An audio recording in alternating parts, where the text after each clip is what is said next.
قال رسول الله صلى الله عليه وسلم أتدرون ما الغيبة আল্লাহর নবী হযরত সাহাবায়ে কেরাম রাদিয়াল্লাহু তাআলা আনহুম আজমাইন বলকে প্রশ্ন করেন, ও সাহাবায়ে কেরাম বলো দেখি গীবত কাহাকে বলে? সাহাবায়ে কেরাম বরাবরের উত্তর দেয়, ক্বালু আল্লাহু ওয়া রাসূলুহু আলাম, ইয়া রাসূলুল্লাহি ইয়া হাবিবাল্লাহ, গীবত কাহাকে বলে এটা আল্লাহ এবং তার রাসূলই ভালো জানে। এবার রাসূল করিম সাল্লাল্লাহু আলাইহি ওয়াসাল্লাম বলেন, ক্বালা যিকরুকা আখাকা বিমা ইয়াকরাহু, তোমার ভাইয়ের এমন আলোচনা করা, তার পশ্চাতে তার অনুপস্থিতিতে এমন আলোচনা তোমার কথার পাটে পাটে বলে ফেলানো, যেই কথাটা যদি সে কোনোভাবে শুনে ফেলে তাহলে ওই ব্যক্তি ব্যথিত হয়, ওই ব্যক্তি কষ্ট পায়, ওই ব্যক্তি আপনার আমার এই আলোচনাটাকে অপছন্দনীয় করে। সাহাবায়ে কেরাম যেন বিস্মিত হয়ে গেলেন। সাহাবায়ে কেরাম রাসূল করিম সাল্লাল্লাহু আলাইহি ওয়াসাল্লামকে আবার জিজ্ঞাসা করেন, কিলা আফারাআইতা ইন কানা ফি আখি মা আকুলু, যেটা আমার জিজ্ঞাসা কিয়ামত পর্যন্ত সকল মানুষের জিজ্ঞাসা। সাহাবায়ে কেরাম ওই প্রশ্নটাই রাখলেন, ইয়া রাসূলুল্লাহ ইয়া হাবিবাল্লাহ, আমি আমার ভাইয়ের যে আলোচনাটা তার অনুপস্থিতিতে করেছি, এই দোষে যদি তিনি যদি বাস্তবিক পক্ষেই যদি দোষী হন তাহলেও কি এটা গীবত হয়ে যাবে?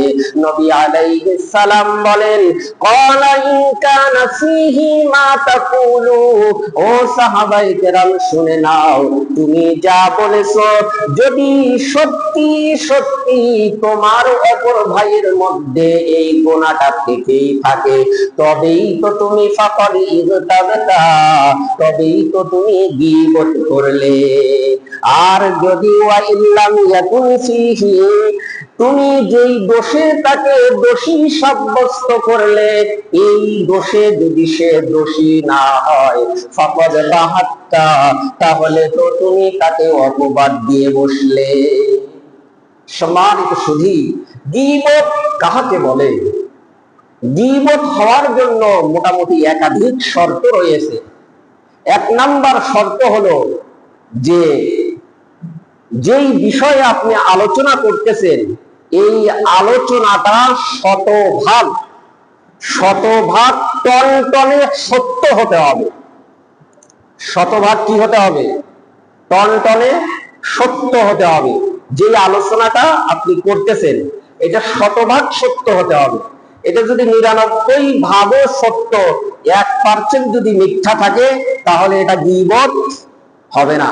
গীবত হওয়ার জন্য প্রথম শর্ত কি? যেটা শতভাগ সত্য হতে হবে।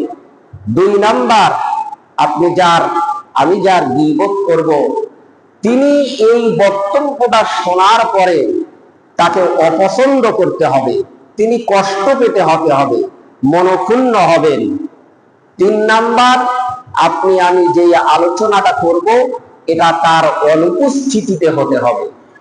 তাহলে গীবত হওয়ার জন্য মোটামুটি কয়টা শর্ত? 3টি শর্ত। 1 নাম্বার হলো এই কথাটা টনটনে শতভাগ সত্য হতে হবে। যদি 1 ভাগও মিথ্যে হয় তাহলে তা গীবত হবে না। 2 নাম্বার, তার অনুপস্থিতিতে আপনার এই আলোচনা পর্যালোচনাটা হতে হবে। 3 নাম্বার, তিনি আপনার এই আলোচিত বিষয়টি শোনার পরে যা আপনি তার ব্যাপারে করেছেন তিনি তাকে অপছন্দ করতে হবে। তিনি এই কথা শোনার পরে মনক্ষুণ্ণ হবেন, ব্যথিত হবেন, তবেই হবে এটা গীবত।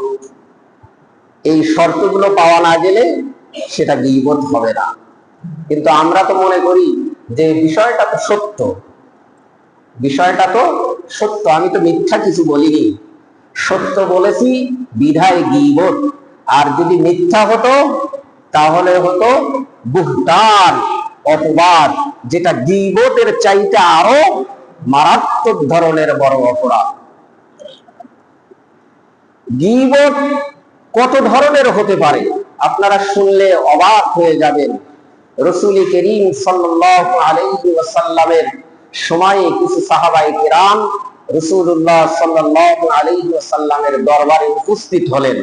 দেখুন কত সাধারণ বিষয়কে রাসূলুল্লাহ সাল্লাল্লাহু আলাইহি ওয়াসাল্লাম বলেছেন, ও সাহাবায়ে কিরাম, তোমরা গীবত করে ফেললে, তোমরা পরনিন্দা করে ফেললে। সাহাবায়ে কিরামের এই ঘটনা এভাবে আলোচিত হয়েছে হাদিসের কিতাবে। ذكروا عند رسول الله صلى الله عليه وسلم رجلا فقالوا لا يأكل حتى يطعم ولا يرحل حتى يرحل له। সাহাবায়ে কেরাম রাসূল করিম সাল্লাল্লাহু আলাইহি ওয়াসাল্লামের দরবারে উপস্থিত হওয়ার পর একজন ব্যক্তির ব্যাপারে সাহাবায়ে কেরাম বলতেছেন, ইয়া রাসূলুল্লাহ, ইয়া হাবিবাল্লাহ, অমুক ব্যক্তি তো এমন যে না খাইয়ে দিলে খায় না। অমুক ব্যক্তি তো এমন ব্যক্তি, না খাওয়াই দিলে খায় না। সেটা কি কোনো বিষয় হলো? খুবই একটা সাধারণ বিষয়। বলতেছেন না খাইয়ে দিলে উনি খায় না। রাসূল করিম সাল্লাল্লাহু আলাইহি ওয়াসাল্লাম এতটুকু কথা শোনার পরে বলেন, ও সাহাবায়ে কেরাম, তোমরা তার গীবত করে ফেললে। সাহাবায়ে কেরাম বলেন, ফাকালু ইয়া রাসূলুল্লাহ ইন্নামা কুল্লা হাক্কা, আমরা তো তার ব্যাপারে যা কিছু বলেছি এটা তো বাস্তবিক কথা, এটা তো এরূপই কথা। নবী আলাইহিস সালাম বলেন, ক্বালা হাসবুকা ইযা যাকারতা আখাকা বিমা ফিহি, গীবত হওয়ার জন্য এতটুকুই যথেষ্ট। তুমি তার পশ্চাতে যা কিছু বলবে সেটা শুনে তোমার অপর ভাই কষ্ট পাবে। মুসলমান ভাইয়েরা আমার, এই গীবত এত মারাত্মক গুনাহ। একবার বিবেক খাটান, একবার নিজের মন দিয়ে ভাবার চেষ্টা করুন। আম্মা জান আয়েশা সিদ্দিকা রাদিয়াল্লাহু তাআলা আনহার মতো মানুষ একবার রাসূলুল্লাহ সাল্লাল্লাহু আলাইহি ওয়াসাল্লামের সামনে আমাদের আরেকজন আম্মা জান হযরত সাফিয়া রাদিয়াল্লাহু তাআলা আনহা রাসূলুল্লাহ সাল্লাল্লাহু আলাইহি ওয়াসাল্লামের সামনে আসলেন। ওই সময় আয়েশা সিদ্দিকা রাদিয়াল্লাহু তাআলা আনহা বলেন, ইয়া রাসূলুল্লাহ, ইয়া হাবিবাল্লাহ, কুলতু লিন-নবী সাল্লাল্লাহু আলাইহি ওয়াসাল্লাম, কুল হাসবুকা মিন সাফিয়াতা কাযা ওয়া কাযা। ইয়া রাসূলুল্লাহ, ইয়া হাবিবাল্লাহ, হযরত সাফিয়া রাদিয়াল্লাহু তাআলা আনহা তো এমন এমন। নবী আলাইহিস সালাম এতটুকু কথা শোনার পর সঙ্গে সঙ্গে বলেন, ও আয়েশা, ফাকাদ কুলতি কালিমাতান লাউ মুজিজাত বিমাইল বাহরি লামাজাজাতুহু। ও আয়েশা, তুমি যেই কথা বললে, এই কথাটা যদি সমুদ্রের পানির মধ্যে যদি নিক্ষেপ করা হয়, সঙ্গে সঙ্গে সমুদ্রের সকল পানিগুলো নোংরা হয়ে যাবে, সমুদ্রের সকল পানিগুলো সঙ্গে সঙ্গে দূষিত হয়ে যাবে। ও আয়েশা, তুমি তো হযরত সাফিয়া রাদিয়াল্লাহু তাআলা আনহার গীবত করে ফেললে। হাদিস বিশারদগণ যারা হাদিস বর্ণনা করেছেন তারা বলার চেষ্টা করেছেন যে আম্মা জান আয়েশা সিদ্দিকা রাদিয়াল্লাহু তাআলা আনহা বোঝাতে চেয়েছেন রাসূল করিম সাল্লাল্লাহু আলাইহি ওয়াসাল্লামকে যে ইয়া রাসূলুল্লাহ, ইয়া হাবিবাল্লাহ, হযরত সাফিয়া রাদিয়াল্লাহু তাআলা আনহা তো একটু তুলনামূলক কম লম্বা, আম্মা জান আয়েশা একটু বেশি লম্বা ছিলেন, আর আম্মা জান হযরত সাফিয়া রাদিয়াল্লাহু তাআলা আনহা হযরত আয়েশা সিদ্দিকা রাদিয়াল্লাহু তাআলা আনহার চাইতে তুলনামূলক একটু কম লম্বা ছিলেন। এই জন্য আয়েশা সিদ্দিকা রাদিয়াল্লাহু তাআলা আনহা বলেন যে সাফিয়ার জন্য তো এতটুকুই যথেষ্ট, যে কাজা ওয়া কাজা, yani উনি একটু শর্ট, একটু কম লম্বা। রাসূল করিম সাল্লাল্লাহু আলাইহি ওয়াসাল্লাম সঙ্গে সঙ্গে এটা আয়েশা সিদ্দিকাকে তার ভুল ধরিয়ে দিয়েছেন, এবং কত বড় মারাত্মক গুনাহ সেটা রাসূলুল্লাহ সাল্লাল্লাহু আলাইহি ওয়াসাল্লাম উল্লেখ করেছেন। আর দেখেন সাহাবায়ে কিরাম কেমন আমানতদার। আমি যদি আমার জীবনী লিখি, আমার জীবনের যত আটেপাটে ফাঁকে ফাঁকে, যত ওয়াকাম কুকাম, যত বদমাশি, এগুলো কি আমি এখানে নিয়ে আসবো? সব খালি ভালোগুলো নিয়ে আসবো, যে আমার জীবন শুধু ভালোই আর ভালোই কেটেছে, ঠিক না? সাহাবায়ে কিরামের আমানতদারি দেখেন। আম্মা জান আয়েশা রাদিয়াল্লাহু তাআলা আনহা নিজেই এই হাদিসটা বয়ান করেন, যা আমি সফিয়া রাদিয়াল্লাহু তাআলা আনহার ব্যাপারে এমন এমন বলেছি।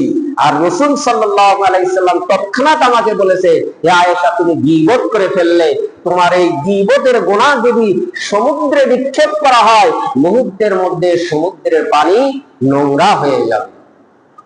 আমরা কি এই ধরনের আমানতদারি রক্ষা করতে পারবো? সাহাবায়ে কিরাম সকল দিক থেকে হলেন আমাদের জন্য আদর্শ, সকল দিক থেকে হলেন তারা হলেন আমাদের জন্য মডেল। সম্মানিত সুধী, সাহাবায়ে কিরামের জীবনে ছোটখাটো ভুল হয়ে গেছে, সাহাবায়ে কিরাম তা থেকে পরিপূর্ণরূপে তওবা করে আল্লাহ সুবহানাহু ওয়া তাআলার কাছ থেকে তওবা কবুল হওয়া অবস্থাতেই সকল সাহাবায়ে কিরামের মৃত্যুবরণ ঘটেছে।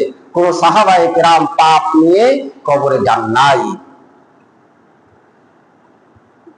সম্মানিত সুধী, গীবতের গুনাহ কত মারাত্মক গুনাহ, কত ভয়াবহ গুনাহ। আমরা তো জানি যে সুদ কত বড় গুনাহ, ঠিক না? সুদের গুনাহের ব্যাপারে আমাদের আন্দাজ আছে, কিন্তু গীবতের গুনাহের ব্যাপারে আমাদের কোনো আন্দাজ নাই। গীবতের গুনাহ কত ভয়াবহ গুনাহ। রাসূল করিম সাল্লাল্লাহু আলাইহি ওয়াসাল্লাম বলেন, ক্বালা রাসূলুল্লাহ সাল্লাল্লাহু আলাইহি ওয়াসাল্লাম, আর-রিবা সালাসাতু ওয়া সাবউনা বাবা। নবী আলাইহিস সালাম বলেন, সুদের ৭৩টি স্তর রয়েছে। সুদের কয়টি স্তর? ৭৩টি স্তর। এর মধ্যে রাসূল করিম সাল্লাল্লাহু আলাইহি ওয়াসাল্লাম বলেন, আইসারুহা বাবা মিসলু আইয়ানকিহার রাজুলু উম্মাহু। সুদের সর্বনিম্ন স্তর হলো নিজের আপন গর্ভধারিণী মায়ের সাথে নিঃসন্তান নাউযুবিল্লাহি মিন যালিক জেনায় লিপ্ত হয়ে যাওয়া। মুসলমান ভাইয়েরা রে আমার, আর সুদের সবচাইতে মারাত্মক বড় ধরনের স্তরের ব্যাপারে নবী আলাইহিস সালাম বলেন, ওয়া ইন্না আরবার রিবা ইরদুর রাজুলিল মুসলিম। নবী আলাইহিস সালাম বলেন, সুদের সবচাইতে বড় স্তর হলো আমার কোন ভাইয়ের তার পশ্চাতে কিংবা তার সম্মুখে তার সম্মান হানি করে ফেলা। একজন মুসলমানের সম্মানের দাম আল্লাহ সুবহানাহু ওয়া তাআলার কাছে এত বেশি যে সুদের সর্বনিম্ন স্তর কোথায়? নিজের আপন মায়ের সঙ্গে জেনা করা। আর সুদের সর্বোচ্চ স্তরে রাসূল করিম সাল্লাল্লাহু আলাইহি ওয়াসাল্লাম রেখেছেন যে একজন মুসলমানের মান, ইজ্জত, সম্ভ্রমকে লুটিয়ে দেয়া। এখান থেকে বোঝা যায় যে সুদ আপনার গীবত কত মারাত্মক গোনা।